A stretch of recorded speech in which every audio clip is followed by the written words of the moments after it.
Berlin never truly slept.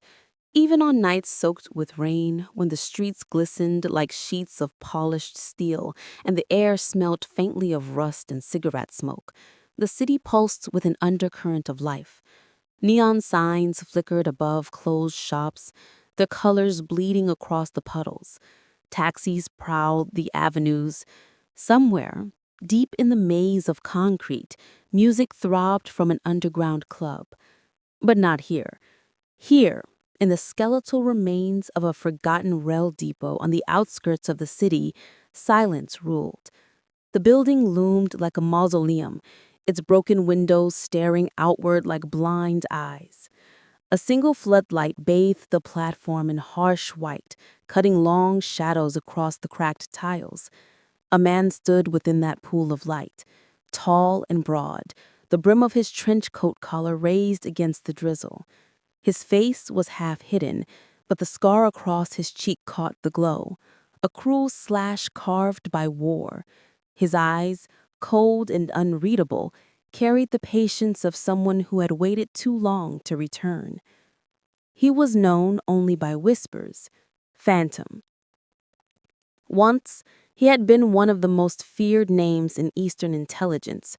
His operations during the Cold War had altered borders, toppled leaders, and erased agents without trace. His existence had been officially denied by Moscow, dismissed as myth by the West. Then, in the chaos following the fall of the Berlin Wall, Phantom had vanished. Dead, the world assumed. But death had never suited him.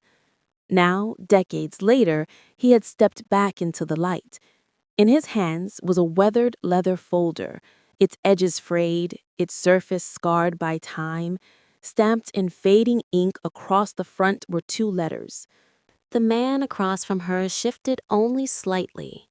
James Bond, 007, in a charcoal gray suit tailored to perfection. Tie knotted with careless precision. He sat as though the chair belonged to him, one leg crossed, eyes cool and steady. To anyone else, the air of confidence would have been arrogance. To Bond, it was simply natural. M pushed the file toward him. We've intercepted communications across Berlin, Prague, and Vienna. The same name appearing in coded fragments. Bond opened the folder. The single word printed in stark black ink. Phantom. He raised an eyebrow. Sounds like the title of a bad thriller. M's voice cut like glass. This is no fiction, 007. Phantom was one of Moscow's most effective ghost operatives. A man who left no trail. He vanished when the wall fell, presumed dead. But our latest intercept suggests otherwise. And worse, he carries something called the Phantom Directive. Bond's eyes flickered with interest. A Cold War bedtime story? I don't have time for your jokes, M snapped. If what we're hearing is true, Phantom has the means to activate sleeper cells across Europe. Entire cities could become battlefields overnight. This is beyond terrorism, Bond. This is a resurrection of the Cold War executed from the shadows. Bond closed the folder slowly, his expression unreadable. And you want me to be the Undertaker? M's eyes narrowed. I want you to find Phantom, discover the truth of this directive, and if necessary, bury it forever. Berlin's Hauptbahnhof station loomed like a glass cathedral against the night sky. Trains hissed on the platforms below, their brakes sighing like restless beasts, while commuters hurried through the vast concourse under the glare of steel arches. The rain from earlier had slowed to a drizzle, tapping against the translucent roof in a rhythm that reminded Bond of Morse code. He stood near a cafe kiosk, reading a German newspaper he hadn't bothered to translate. His real focus lay in the reflection on the glass behind him. The man approaching from the crowd wore a navy overcoat, his gait clipped and businesslike. Peter Kranz, MI6's Berlin contact, former BND officer, now working quietly for the British. A competent field man, discreet but cautious. Kranz slid onto the stool beside Bond, pretending to study the arrivals board. "You're late," Bond murmured without looking at him. Kranz adjusted his spectacles. "You're early. Very British of you." Bond allowed the ghost of a smile. "And very German of you to be defensive." Kranz didn't rise to the bait. He pushed a folded envelope across the counter, as though leaving a tip for a waiter. "The chatter we intercepted wasn't exaggerating. Phantom is here. We traced meetings across safe houses in Lichtenberg and Mitte. Former KGB men, arms smugglers, even a banker with questionable loyalties. Something is moving." Bond slid the envelope into his jacket without opening it. "And the directive?" Kranz lowered his voice. "Rumors only. References to a network sleeping since 1989. No one dares to speak directly. Those who did have gone missing." Bond sipped his coffee, eyes half-lidded. Bond shoved the door open, the klaxon wailing instantly. They slipped inside, boots striking concrete. The corridor smelled of oil and damp iron. Pipes rattled overhead. "Keep moving," Bond ordered. The pursuers were fast. Their footsteps pounded closer, amplified by the echoing walls. Bond shoved Kranz ahead through a side exit into the dimly lit service yard behind the station. Rain slicked across the cobblestones, reflecting the glow of sodium lamps. The first man burst through behind them, weapon drawn.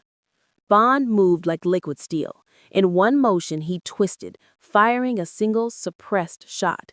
The bullet punched clean through the man's throat. He crumpled silently, eyes wide with surprise. But the second was already there, heavier, faster.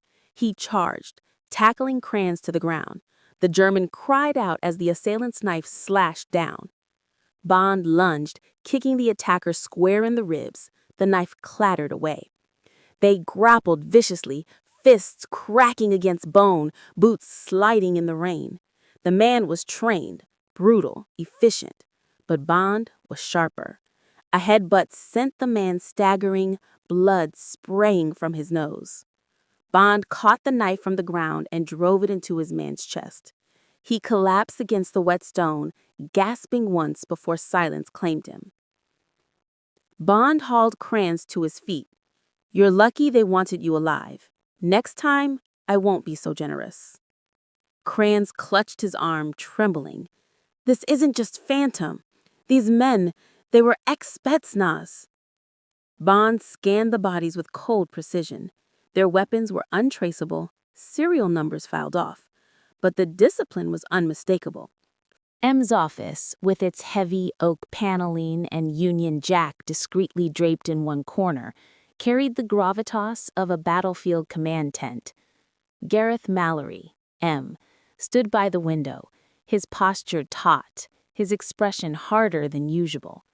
Bill Tanner, chief of staff, sat at the briefing table, papers and a steaming mug of tea arrayed before him. "Bond," M began without pleasantries, "we've got a situation brewing, something that stinks of geopolitical manipulation, and I'm afraid it has your name written all over it." Bond took a seat, saying nothing. Tanner slid a dossier across the table. Codename The Phantom Directive. It started with whispers from our people in Brussels and Berlin. Rumors of a covert directive passed through black channels. Whoever is behind it is orchestrating destabilization at the highest levels. Cyber warfare, assassinations, economic sabotage. Threads leading nowhere, and yet everywhere. Bond opened the file. Photographs, half in shadow, half blurred by distance, stared back at him. A Russian oil magnate, a German defense contractor, and a French senator, each dead within the past 3 months. The killings had been dismissed as accidents or isolated crimes, but the pattern was clear. M's voice cut in, cold and clipped. And last night, a double agent in Brussels was found dead in his flat, strangled. On the wall above him, written in his own blood, was a phrase, "The Phantom Directive." Bond's eyes flicked up from the file. "It's a message." "Exactly," Tanner said. And we believe it's only the beginning. There's chatter about a meeting somewhere in the Mediterranean. Later, back at his Mayfair flat, Bond poured himself a measure of Talisker and stood by the window. London's neon veins pulsed below.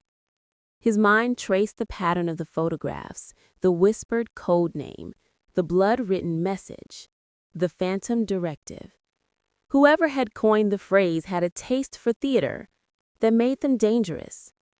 A soft vibration on his phone cut through his thoughts, a message from an encrypted line, the origin masked. It contained only 3 words. They already know. Before Bond could react, the lights in his flat flickered, died, then surged back on. Across the street, a figure in a dark coat melted into the shadows. Bond's pulse steadied, his instincts tightening like coiled steel. He set down the glass, slid the Walther from its holster, and moved silently toward the door. The game had already begun. The Gulfstream G700 sliced through the night sky, a silver dart illuminated briefly by the rising moon. Bond sat in the leather seat, a half-finished glass of Bollinger beside him, the dossier Tanner had prepared spread across the fold-out table. Destination? Monaco. Playground of the rich, haven of the corrupt. And tonight, the gathering place of men whose names haunted the darker pages of Interpol's files. Bond traced a finger across one photograph. Lucien Moreau, a French-born arms dealer with a taste for extravagance and a reputation for cruelty. Moreau had spent years building an empire supplying weapons to conflict no one dared acknowledge in the open. He was a man without loyalty, bound only to profit, and according to MI6 chatter, he had been invited to a clandestine dinner where something called the Phantom Directive was to be whispered for the first time among Europe's power brokers. The Gulfstream touched down at Nice. It was a cabal of men with enough money, power, and ruthlessness to destabilize governments. If the Phantom Directive was to be born, it would be in their company. The following evening, Bond arrived at Villa Moretti, a cliffside palace dripping with excess. Marble staircases swept down into gardens lined with sculptures stolen or purchased during wars. Armed men in discreet tuxedos flanked the entrance, each with the cold eyes of ex-military contractors. Bond presented his invitation. Forged in Q's lab, it bore the weight of authenticity, complete with an embossed seal and Moreau's crest. The guard scanned it, then nodded him through. Inside, the villa was alive with the glitterati. Oil magnates, shadow bankers, politicians with smiles too polished to be innocent. Women in backless gowns and men in Brioni suits clinked crystal glasses of Dom Perignon. Yet beneath the perfume and candlelight, Bond sensed the tension. The way conversations hushed when certain names were mentioned, the guarded looks, the nervous glances toward the private rooms upstairs. Bond drifted through the crowd, the role of Charles St. John fitting him like a tailored glove. He exchanged pleasantries, shook hands with men whose fortunes were built on blood, and listened more than he spoke. Information was currency here, and Bond's silence was his investment. At 9:30, Lucien Moreau appeared. He was shorter than Bond remembered from the dossier, but carried himself like a monarch. Expensive tuxedo, diamond cufflinks, a scar running jagged from his temple to his jaw. His voice, when he spoke, was silken and venomous at once.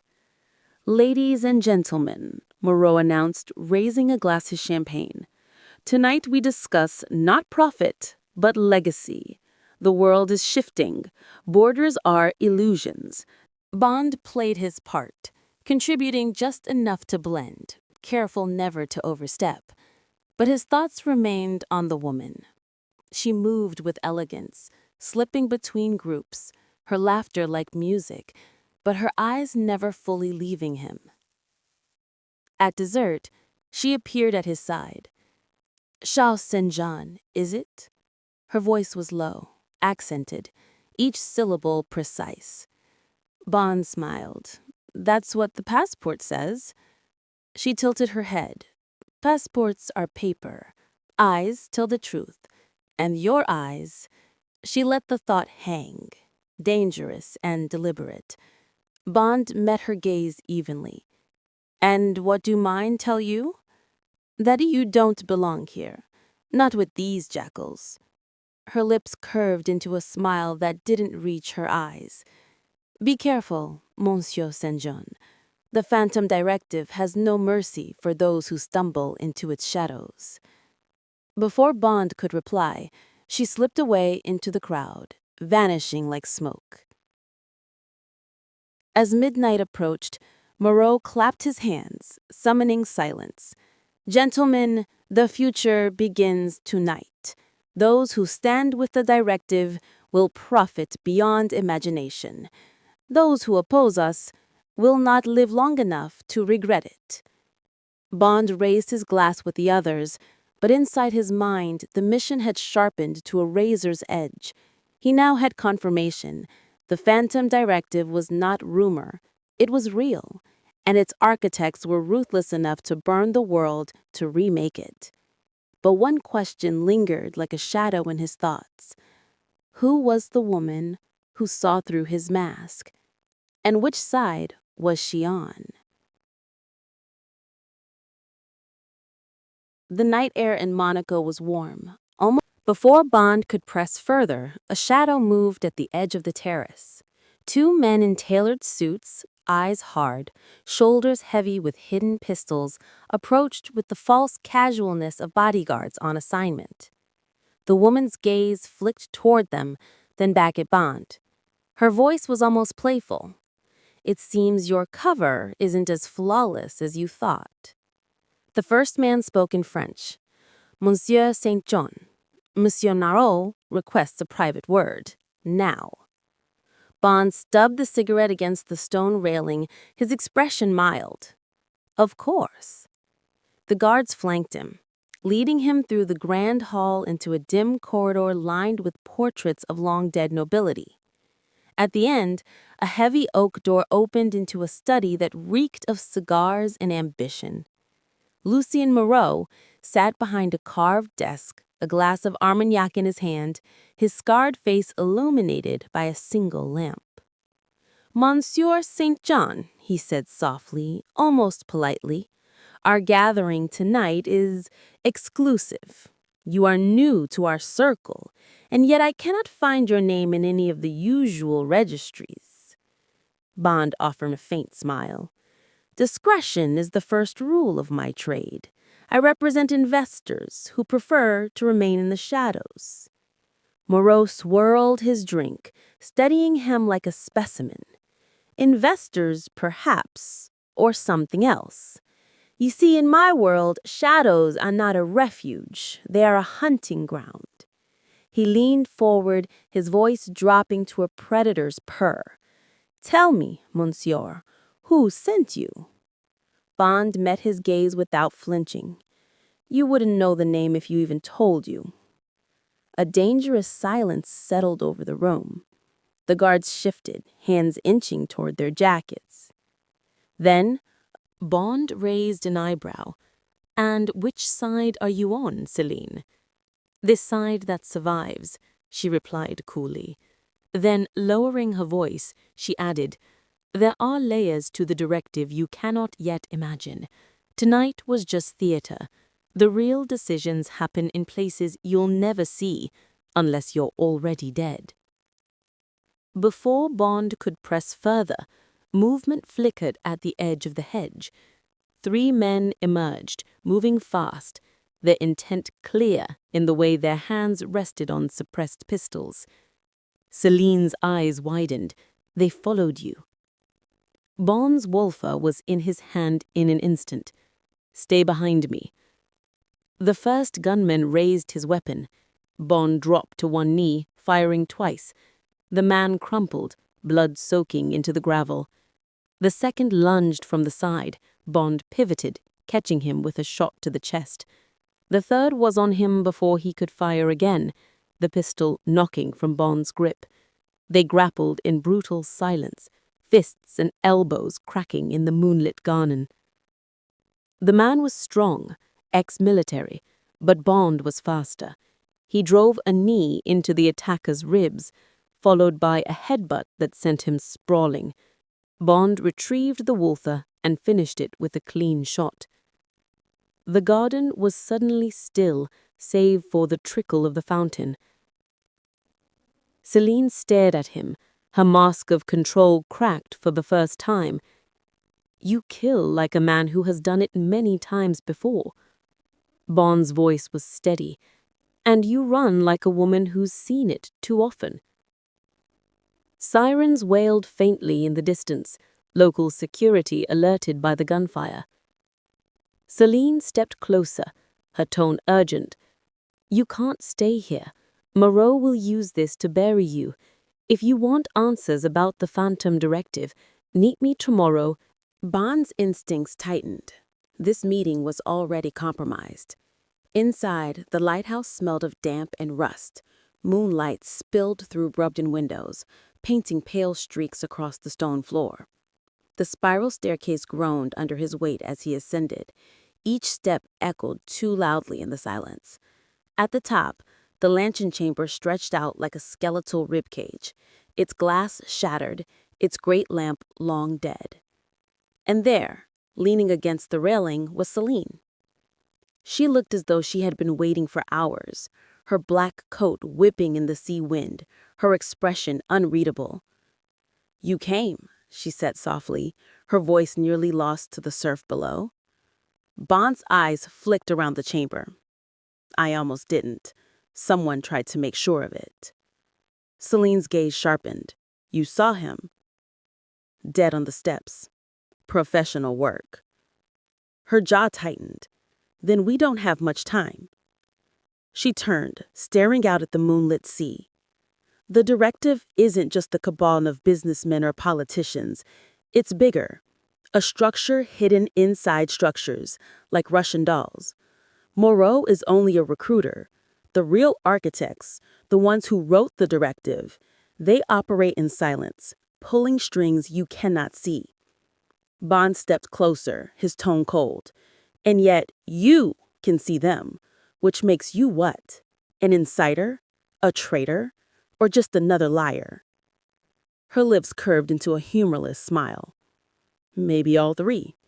But listen to me, James." Bond stiffened. She had used his name, not Charles St. John, James. He raised the Walther fractionally. "You've done your homework." "I've done more than that," she said. "Move," Bond barked, grabbing Celine's wrist. Together they bolted down the spiral staircase, bullets punching holes into the stone around them. At the base, Bond shoved open a rusted door and they spilled into the rocky surf. Waves crashed against the shore, spray stinging their faces. The Aston Martin was parked half a mile up the road, but the gunmen were between them and escape. Celine pointed to a narrow path cut into the cliffside. "There, it leads to the marina." They sprinted, boots sliding on loose rock, gunfire snapping at their heels. Bond returned fire, precise, calculated, forcing the attackers to duck. One man lunged from behind a boulder. Bond caught him with a shot to the sternum, sending him tumbling into the waves. At last, the path opened onto a small marina, half abandoned, fishing boats rocking gently in the tide.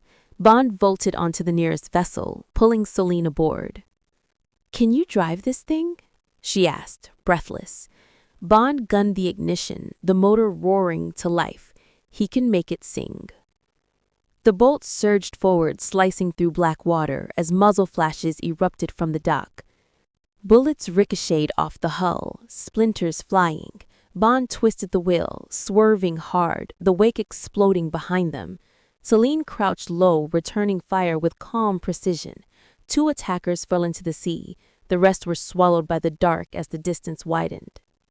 Only when the coastline had shrunk to a jagged silhouette did Bond ease the throttle. The sea was calmer here, stars mirrored in the water. He shut the engine, the night settling into fragile silence. Celine sat across from him, her pistol resting loosely in her lap, her face pale in the moonlight. For the first time, Bond saw exhaustion beneath her composure. They took a waiting car and slipped into the winding streets of Monte Carlo. Celine gave no address, but Bond didn't need one. He drove them straight to the Hotel de Paris, its facade glowing white against the night. The hotel was a fortress disguised as luxury, its staff trained to recognize regulars of Bond's caliber. Subtle, Celine murmured as they entered the marble atrium, hiding in plain sight. Bond ignored her. He checked them in under another alias, anonymity wrapped in elegance, and secured a suite overlooking the harbor. Once inside, Celine collapsed onto a velvet chair, her pistol never far from reach. Bond crossed to the room's secure comms case. Q had arranged for a direct uplink through an encrypted satellite channel. Bond activated it, and moments later, M's face appeared on the small monitor. She didn't waste time. Report. Bond lit a cigarette, exhaling slowly. The directive made its move at Cap Ferrat. Snipers, at least 6. Professional. I neutralized 3. The rest withdrew. M's jaw clenched. Casualties. Bond glanced back at Celine, who sat silently by the window, eyes on the harbor lights. Alive and complicated. She claims to have worked for the directive. Says Moreau's just a recruiter, not the architect. I'm inclined to believe her. M's expression chilled. Inclined belief doesn't keep agents alive, 007. You'll verify her story before you stake your mission on it. Bond lowered his voice. If she's lying, it'll be her funeral before mine. Emma leaned closer to the camera. Bond leaned in, his voice low and dangerous. And you were part of this once. Don't play innocent now. Her eyes met his without flinching. Yes, I've seen how they select targets, how they erase people from the map. Ministers, CEOs, even kings. All so power consolidates in the shadows. But I told you, I'm not their weapon anymore. Bond didn't respond. He didn't have to. The air between them was charged with mistrust, heavy as the smoke curling from his glass. That night, Celine insisted on taking Bond to a meeting of her own choosing. Information flows in rivers, she said, slipping into a dark dress that clung to her like liquid shadow. But you have to know where the streams cross. Monaco is full of couriers, fixers, smugglers, and one of them owes me a debt. Bond accompanied her to the back streets of La Condamine, far from the casinos and luxury boutiques. They entered a modest wine cellar beneath a shuttered bistro, where the air smelled of cork and mildew. A heavy-set Corsican with a scar across his cheek waited for them. He embraced Celine with rough affection, though his wary eyes flicked to Bond. "This is dangerous company you bring, Celine," the man growled in accented French. "They're all dangerous, but this one is useful." The man produced a slim dossier from beneath a crate of Bordeaux. "Names, routes, codes. It's what you asked for." Bond took it, scanning quickly. Intercepted directive communications, smuggling schedules, dead drop locations across Europe. It was a gold mine, if genuine. The Corsican leaned close to Bond. "You English think you can play ghosts." The rear panel of the Aston slid open. With a sharp hiss, a canister deployed, flooding the street with the slick sheen of oil. The pursuing motorcycles hit the trap instantly, wheels spinning, bodies tumbling, engines sparking in chaos. Bond sped onto the open highway, the Riviera lights dwindling in the rearview mirror. Celine lowered her pistol, breathing hard, eyes still locked on him. "You saved my life again," she said softly. Bond's gaze stayed on the road, his tone cold. "Don't thank me yet. I might regret it." As they roared into the night, the dossier burned in Bond's pocket, heavier than any weapon. Inside were truths that could topple governments, but outside, the directive's hunters were tightening their net. The assassination in Lyon was only the opening move.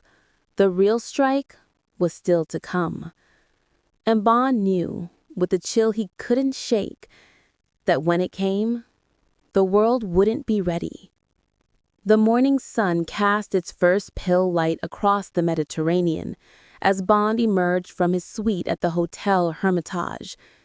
The evening before had been thick with smoke, jazz, and champagne, but the whispers he had followed all pointed in one direction. A shipment of experimental weapons was to be transferred at dawn somewhere along the Monaco coastline. Bond dressed with his usual precision, a charcoal suit tailored to perfection, his Walther PPK concealed neatly in a leather shoulder holster beneath. He wore a pair of dark sunglasses, the kind that lent him anonymity even in a city crawling with billionaires and their bodyguards. But beneath the polished exterior, Bond stepped back into the open, now moving with a sharper purpose. As he approached the freighter, a black Mercedes sedan rolled to a halt on the dock. A tall figure stepped out, wearing a cream-colored suit, his face obscured by a Panama hat. Bond recognized him instantly. Gregor Volkov, a former Russian intelligence officer turned arms broker, notorious for his brutal efficiency and his connections to nearly every terrorist cell across Eastern Europe.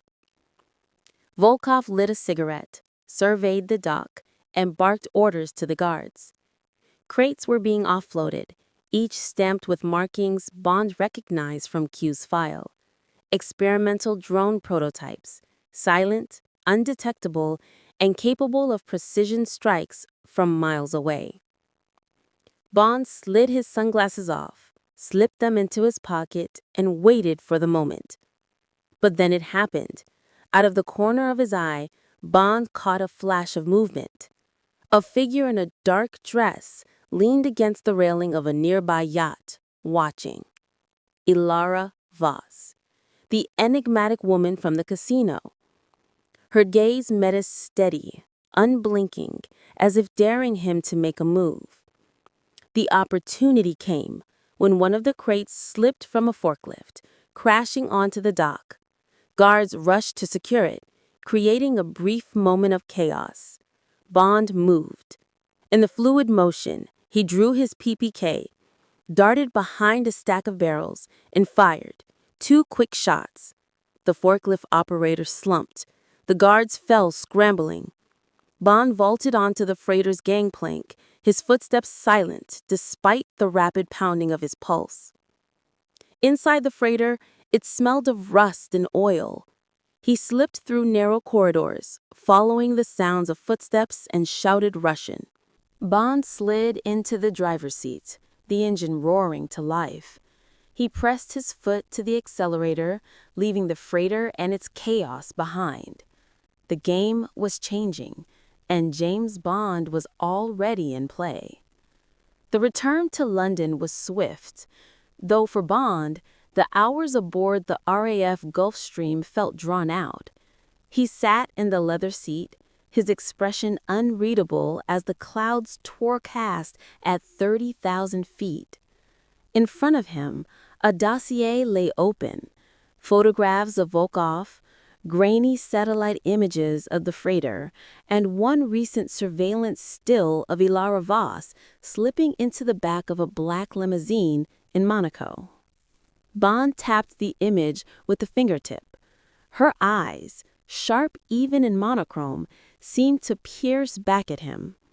She had saved his life on the freighter, of that there was no doubt. But her allegiance? That was the riddle. London greeted him with its familiar gray drizzle. A black MI6 Jaguar whisked him from RAF Northolt into the heart of Westminster, weaving through traffic with the quiet authority of government plates. Bond said little, the driver said less. At Vauxhall Cross, he was ushered straight into the inner sanctum. The building hummed with quiet urgency. Analysts clutching files, screens flickering with satellite feeds. But it was in M's office that the weight of the situation pressed down hardest. M sat at her desk, the London skyline a muted backdrop behind her. She wore her usual air of restrained authority, glasses perched low as she studied a report. Tanner stood off to the side, clearly waiting for Bond's arrival. 007, M said without looking up. I trust Monaco was enlightening. Bond set the dossier on her desk. Volkov was there. Q finally turned, pushing his glasses higher. Monaco seems to have left you in one piece. Splendid. Now, for Istanbul. I've prepared a few toys you may find useful. He gestured to a sleek leather attaché case. Inside was a compact drone disguised as a cigarette case, a watch with a built-in EMP pulse, strong enough to fry electronics within 5 meters, and a silenced Walther with modifications Bond instantly recognized as Q's handiwork. And your Aston Martin, he added casually, is being refitted with something new. Adaptive camouflage. Limited, mind you, but quite effective against overhead surveillance. Do try not to scratch it. Bond closed the case with a click. I'll do my best. Q gave him a dry look. Your best tends to involve explosions. 48 hours later, Bond walked through the crowded Grand Bazaar under the soft glow of hanging lanterns. The air was thick with the smell of spices and grilled meats, the sound of haggling merchants and chattering tourists blending into a living symphony. But Bond was not there for silk or saffron. He was following a thread. As the night deepened, Bond maneuvered closer, slipping through the crowd with practiced ease. He was nearly within earshot when a voice stopped him. "Mr. Bond," came the whisper, low and feminine, just behind his shoulder. He turned. A woman he didn't recognize. Olive skin, striking features, her eyes glittering with a mix of fear and urgency. She pressed a folded note into his hand. "They'll kill me if they see this, but you need to know. The directive isn't just weapons, it's control. Entire governments, entire populations. They call it the ghost net." Before Bond could reply, she melted into the crowd. Bond unfolded the note beneath the cover of his glass. A single phrase written in hurried script. Trust no one, not even her. His eyes lifted instinctively toward Elara Voss. She was watching him now, her expression unreadable, her champagne glass raised as though in a silent toast. The music swelled. The trap was closing. The private auction was held in the bowels of the club, far beneath the marble floors where the music and laughter of the upper hall concealed the darker business below. Bond descended a narrow staircase lit by crimson lanterns. "Gentlemen," Volkov said, his Russian accent curling around each syllable. "And distinguished lady," he added with a nod toward Elara. "You are looking at the future of silent warfare, the ghost drones. Each unit can eliminate the target with surgical precision, undetectable to conventional radar. And this," he tapped the case, "is only the beginning." Murmurs of interest rippled around the table. Hands lifted paddles discreetly, numbers called out in low voices. Millions, tens of millions, offered like pocket change. Bond leaned back, letting the game play. But inside, calculations ran fast. If Volkov succeeded here, these weapons would scatter across the globe like wildfire. A second case was revealed. This one not a drone, but a sleek black drive sealed in clear plastic. Volkov's voice lowered, intimate, deadly. "This," he said, "is access to the Ghost Net, an artificial intelligence system capable of infiltrating any nation's digital infrastructure. Power grids, communications, defense systems, all rendered puppets. Entire governments brought to their knees with a keystroke. And tonight, one of you will hold that power." Bond's grip on his glass tightened. So the directive wasn't just drones, it was global control.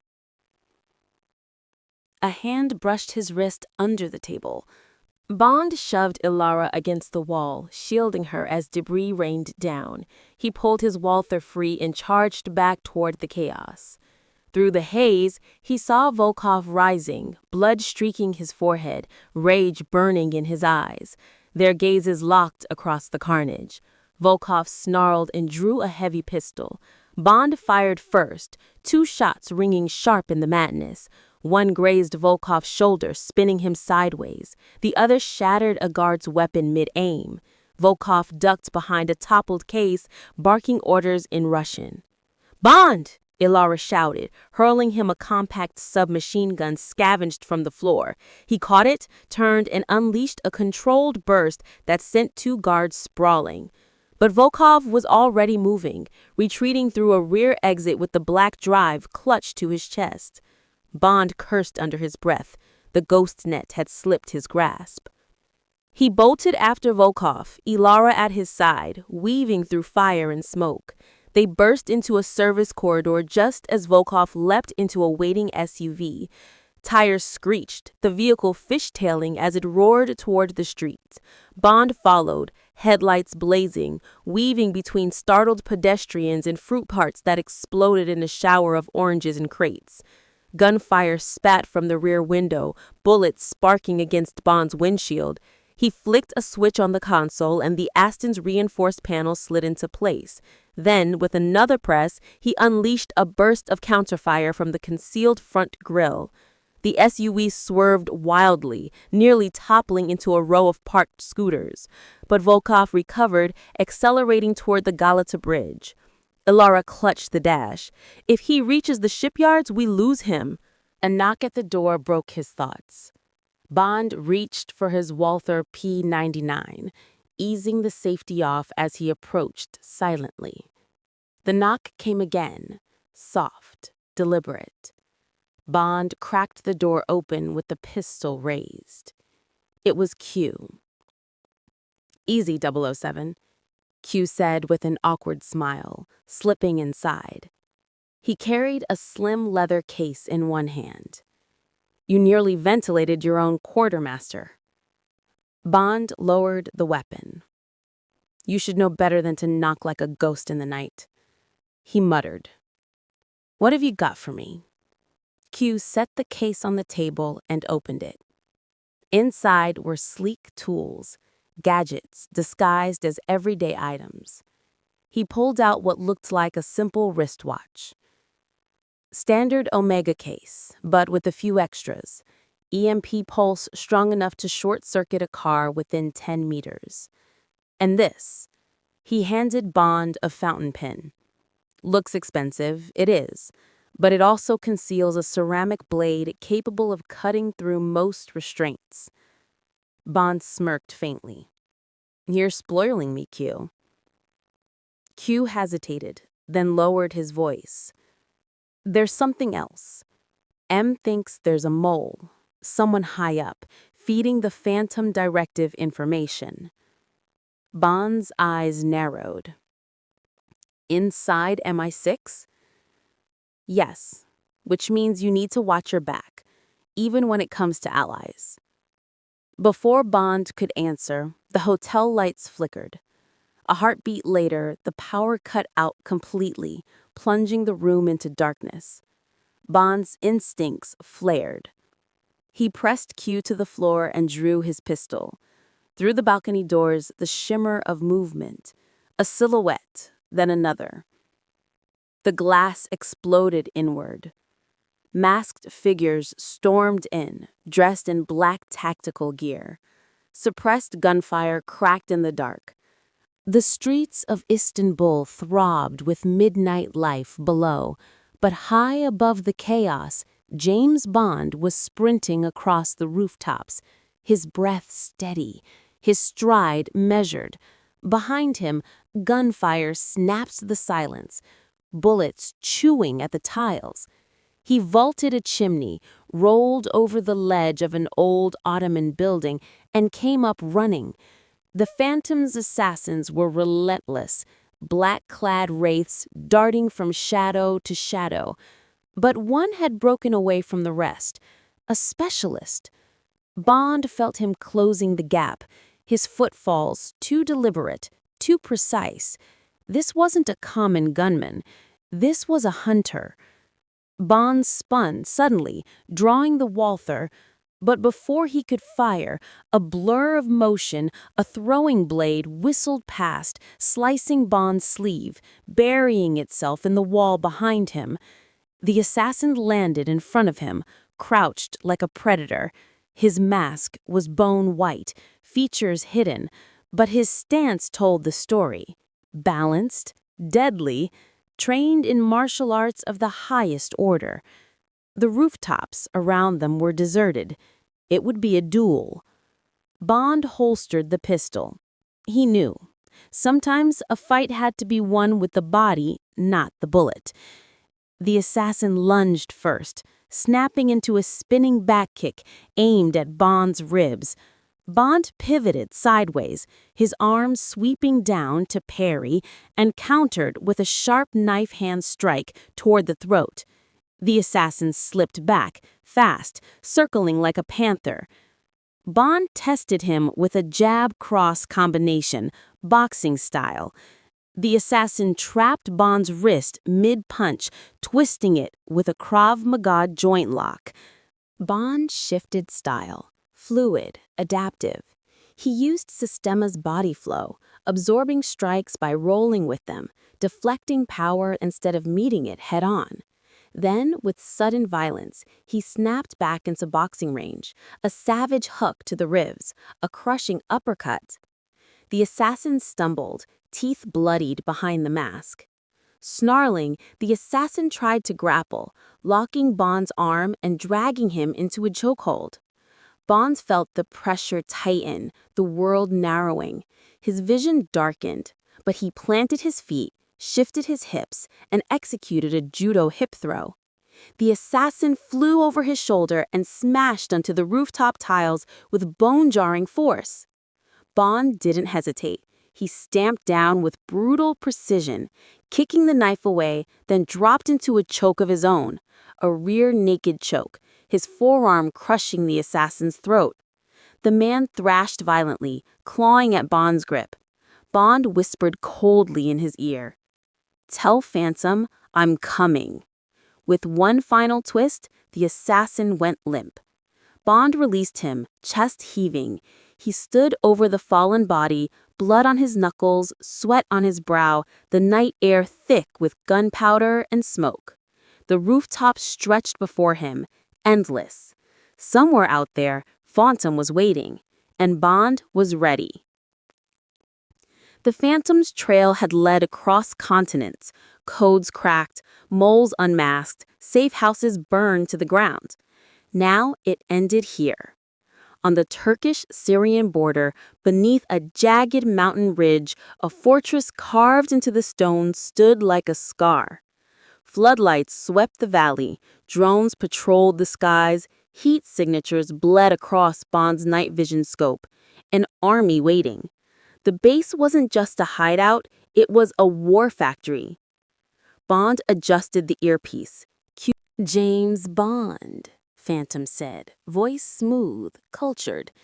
"The inevitable ghost at my table. You kill my assassins, burn my safe houses, topple my pawns, but here you are, alone." Bond leveled his Walther. End of the line. Phantom chuckled, low and mocking. Oh, Bond, you think this is the end? This is the beginning. The directive was never about me. It was about what comes after me. He spread his arms, gesturing to the servers, the endless streams of intelligence.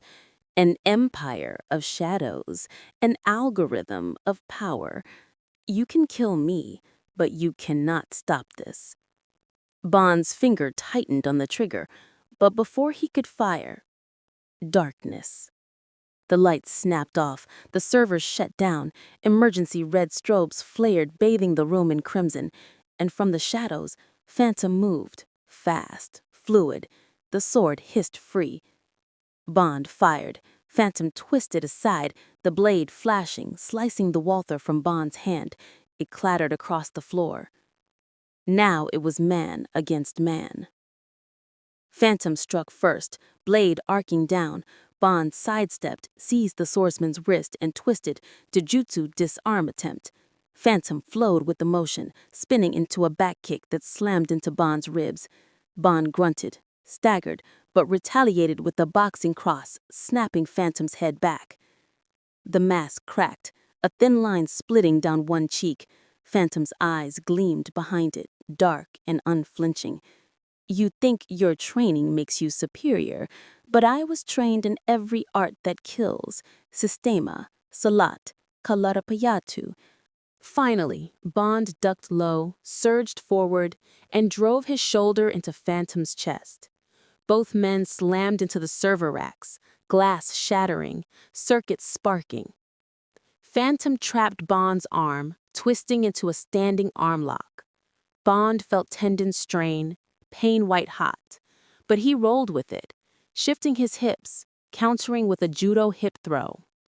Phantom hit the ground, but he flowed into a roll, springing back like a cat.